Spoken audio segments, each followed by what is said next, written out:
Assalamu alaikum wa rahmatullahi wa barakatuh. Inshallah, we will translate today from Suddenly. So, first of all, let's read this text. Suddenly, he rubbed his eyes in wonder and looked and looked. It certainly was a marvelous sight. In the farthest corner of the garden was a tree quite covered with lovely white blossoms. Its branches were all golden, and silver fruits hung down from them. And underneath it stood the little boy he had loved. Downstairs ran the giant in great joy, and out into the garden he hastened across the grass and came near to the child. And when he came quite close, his face grew red with anger, and he said, "Who had dared to wound you thee?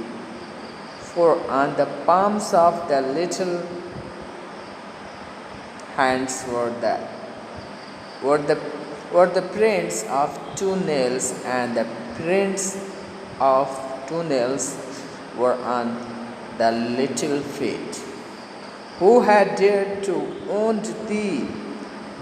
cried the giant. "Tell me that I may take my sword and slay him." "Nay," answered the child, "but these are the wounds of love." Who art you? Who art thou?" said the giant. And a strange awe fell on him, and he knelt before the little child. And the child smiled on the giant and said to him, "You let me play once in your garden. Today you shall come with me to my garden, which is paradise." And when the children ran in that afternoon, they found the giant lying dead under the tree, all covered with white blossoms. So, after reading these lines, we are going to translate this, inshallah. Suddenly he rubbed his eyes. Suddenly अचानक he rub one's eyes माने होता है आँखों को मलना. In wonder के माने होते हैं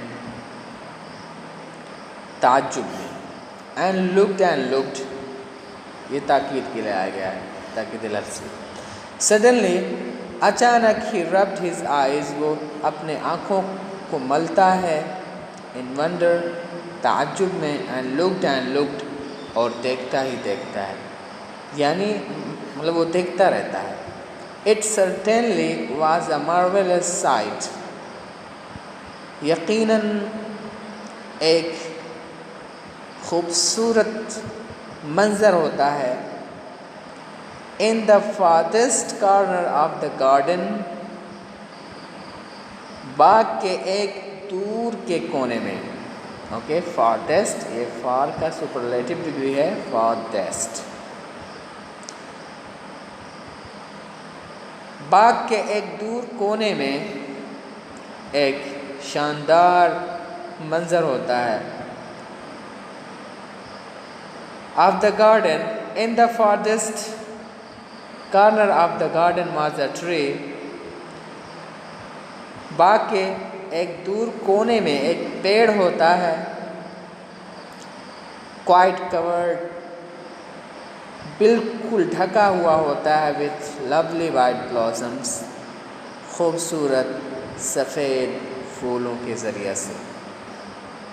Its branches were all golden. उसकी सारी डालियाँ सोने के जैसी होती हैं.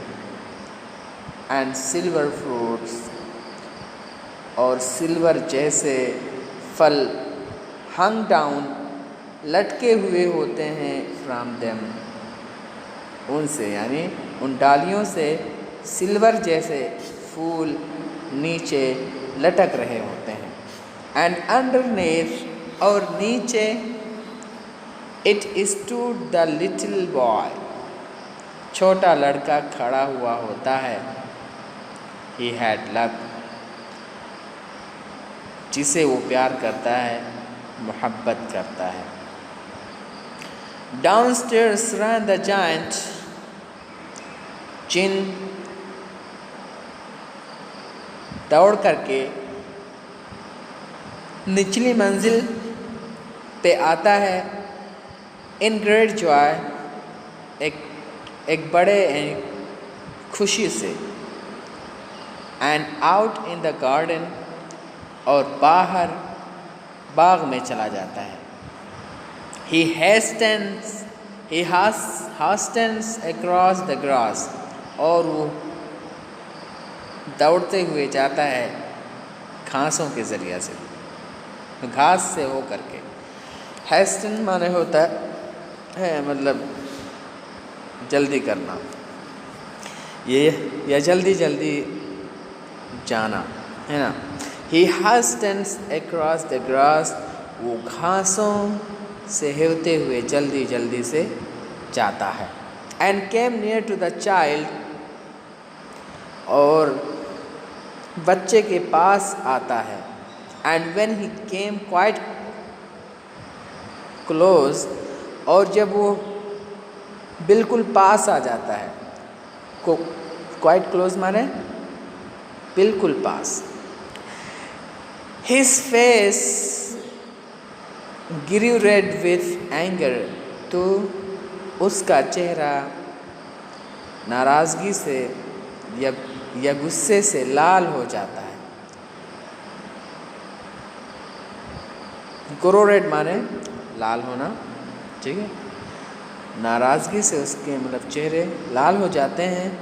एंड ही सैड और वो कहता है Who had dared to wound thee किसने तुम्हें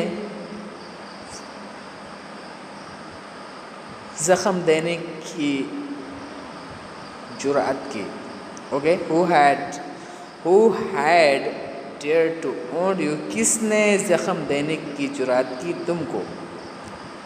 दी माने यू, ठीक है, ये ओल्ड इंग्लिश है। दी मीन्स यू और हैड मीन्स हैड। डेयर माने होता है ताकत रखना, जुरात करना। Who had dared to wound you किसकी जुरात हुई ज़ख्म देने की तुमको। wound माने होता है ज़ख्म देना, to wound ज़ख्म देना। For on the palms of the little hands were the prints of toenails क्योंकि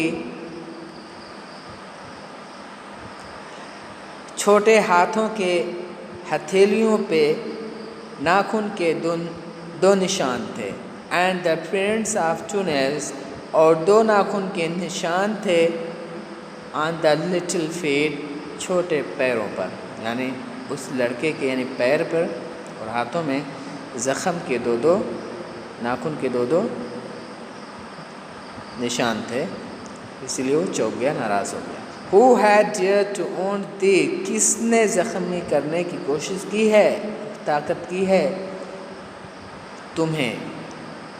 cried the giant जिन चिल्लाया। tell me मुझे बताओ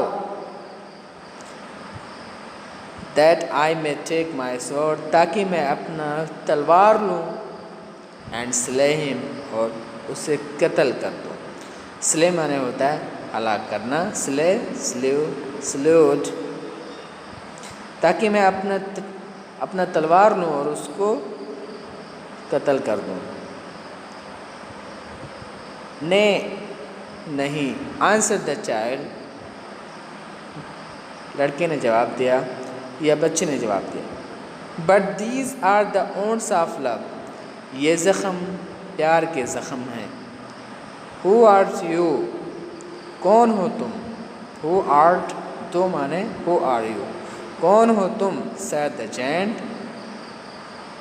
जिन ने कहा.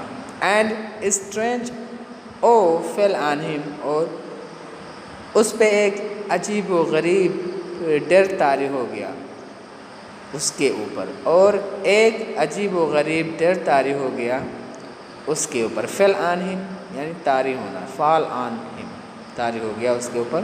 And he knelt before the little child, और वो घुटनों पर आ गया छोटे बच्चे के सामने. बिफोर माने सामने. एंड द चाइल्ड स्माइल्ड, और बच्चा मुस्कुराया. ऑन द जायंट जिन पर. एंड सेड टू हिम, और उससे कहा, you let me play once in your garden. आपने खेलने दिया था मुझको अपने बाग में एक मर्तबा. Today you shall come with me, आज आप मेरे साथ आओगे. टू माई गार्डन, मेरे बाग में. विच इज़ पैराडाइज, जो जन्नत है. And when the children ran in that afternoon, और जब लड़के दौड़ रहे थे. इन दैट, उसमें. आफ्टरनून, दोपहर के समय. दे फाउंड द जाइंट, उन लोगों ने पाया. द जाइंट, जिनको. लाइंग डेड, मरा हुआ पड़ा. अंडर द ट्री, पेड़ के नीचे. All covered with white blossoms, जो ढका हुआ था पूरी तौर से सफ़ेद फूलों के ज़रिए से. I hope that you understood the translation of the selfish chant, and today we finished it. Inshallah we will begin next lesson next week. Assalam.